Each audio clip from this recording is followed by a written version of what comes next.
সংসদ এরিয়ার ভেতরে ইতিমধ্যে প্রবেশ করেছেন আমরা যতটুকু দেখেছি, এবং কিছুক্ষণের মধ্যে হয়তো তিনি তার যে সমাধিস্থল, তার পিতা সেই রাষ্ট্রপতি জিয়াউর রহমানের সমাধিস্থল সেখানে পৌঁছবেন, এবং সেখানে দলের সিনিয়র যে নেতাকর্মীরা আমরা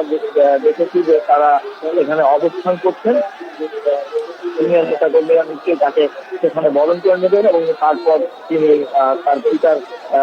সমাধিস্থলে সম্মান জানাবেন, সম্মান প্রদর্শন করবেন, এবং তারপর সেখানে সম্মান প্রদর্শন শেষে সেখানে কিছু সময় অতিবাহিত করে তারপর তিনি মুক্তিযুদ্ধের শহীদ যারা রয়েছেন তাদেরকে সম্মান জানানোর জন্য জাতীয় স্মৃতিসৌধে চলে যাবেন, এবং সেখানে গিয়ে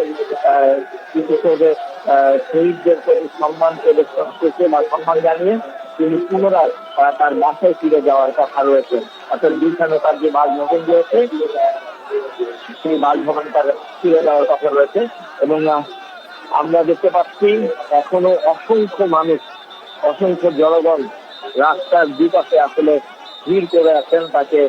একবার এক নজর দেখার জন্য। অসংখ্য নেতাকর্মীরা, এই নেতাকর্মীদের কাছে আসলে এটি একটি স্বপ্নের দিন, কারণ অনেকেই দীর্ঘ 17 বছর তাকে আসলে দেখেননি। যারা বিএনপির সক্রিয় রাজনীতির সঙ্গে যুক্ত ছিলেন, যারা দীর্ঘ সময় ধরে এই রাজনীতির সঙ্গে, বিএনপির রাজনীতির সঙ্গে যুক্ত ছিলেন, তারা আসলে নায়ক রহমানকে সামনে থেকে একবার দেখার যে আকাঙ্ক্ষা, একবার তাদের যে চাওয়া, সেই ভালোবাসার বহিঃপ্রকাশ ছেড়ে আসলে তাদের এই দীর্ঘ অপেক্ষা, দীর্ঘ অবস্থান, এবং তারা অপেক্ষা করছেন এবং তারা প্রিয়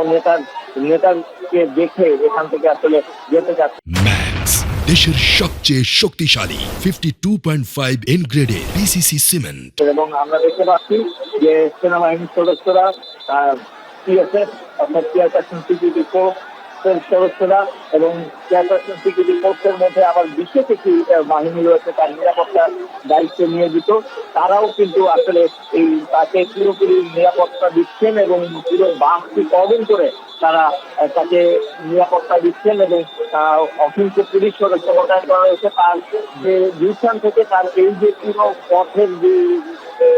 যে সড়কটি দিয়ে তিনি এই জিয়া উদ্যানে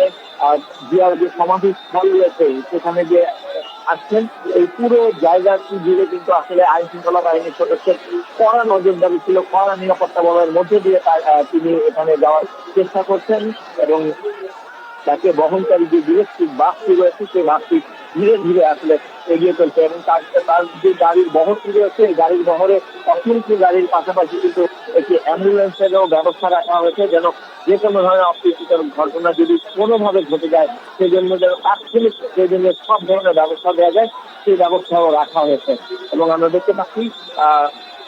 তাকে বহনকারী যে বাসটি ইতিমধ্যে সংসদ ভবনের যেই এলাকাটি রয়েছে, অর্থাৎ জিয়া উদ্যান হিসেবে আমরা যে জায়গাটিকে চিনি, অর্থাৎ শহীদ রাষ্ট্রপতি জিয়াউর রহমানের যে সমাধিস্থল সেই জায়গায় অনেকটাই পৌঁছে গেছে, এবং কিছুক্ষণের মধ্যেই হয়তো তিনি তার পিতার সমাধিস্থলে পৌঁছবেন। সেখানে তিনি তার শহীদ পিতাকে আসলে শ্রদ্ধা নিবেদন করবেন।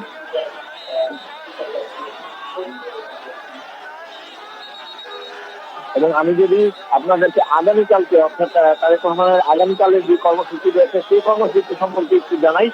সেটি হচ্ছে তিনি আপনারা জানেন যে শরীফ ওসমান হাদি ইনকিলাব মঞ্চের মুখপাত্র, তাকে 12 ডিসেম্বর গুলি করে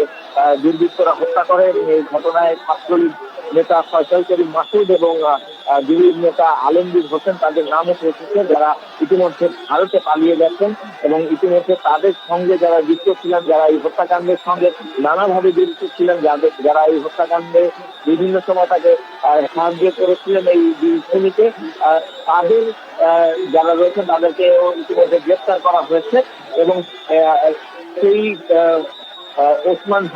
শরীফ ওসমান হাদিকে আপনারা জানেন যে গুলি করার পর তিনি চিকিৎসাধীন অবস্থায় ছিলেন, এবং সিঙ্গাপুরে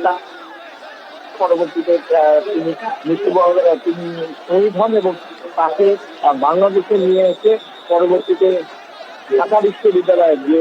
কাজী নজরুল ইসলামের যে সমাধিস্থল রয়েছে সেখানে তাকে সমাহিত করা হয়েছে। সেখানে শরীফ